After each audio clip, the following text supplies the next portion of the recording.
दर्शक ब्रेन नमस्कार। Nepal premier league एनपिएलको तेस्रो संस्करण सुरु हुनुअघि नै ट्रान्सफर मार्केटमा ठूलो खैला बैला मचिएको छ। पहिलो सिजनको च्याम्पियन जनकपुर वोल्सले आफ्नो टिमलाई अझै बलियो बनाउँदै अमेरिकाका स्टार अलराउन्डर हरमित सिंहलाई टिममा मात्रै भित्राएको छैन, कप्तानीको जिम्मेवारी समेत सुम्पिएको छ। एनपिएलका पहिलो 2 सिजन सुदूरपश्चिम रोयलबाट शानदार प्रदर्शन गरेका बायाँ हाते स्पिनर तथा अलराउन्डर हरमित सिंह अब तेस्रो संस्करणमा जनकपुर वोल्सको जर्सीमा देखिनेछन्। यसअघि अनिल शाह, लफ्टिटन जस्ता खेलाडीले सम्हालेको जनकपुरको कप्तानी अब हरमितको हातमा पुगेको छ।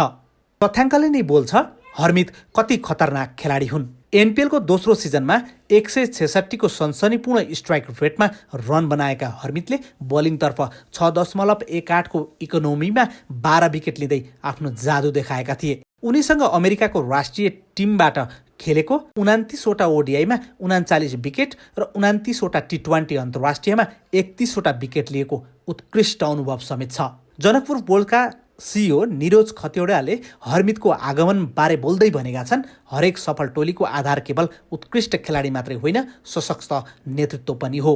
हरमितको अनुशासन, परिपक्वता र मैदानभित्रको प्रतिबद्धताले उनलाई यो भूमिकाका लागि सम्भावित छनौट समेत बनाएको छ। के हरमित सिंहको कप्तानीमा जनकपुर वोल्सले फेरि एकपटक एनपिएलको उपाधि उचाल्न सफल होला त? तपाईको विचारमा यो निर्णय कतिको सही छ?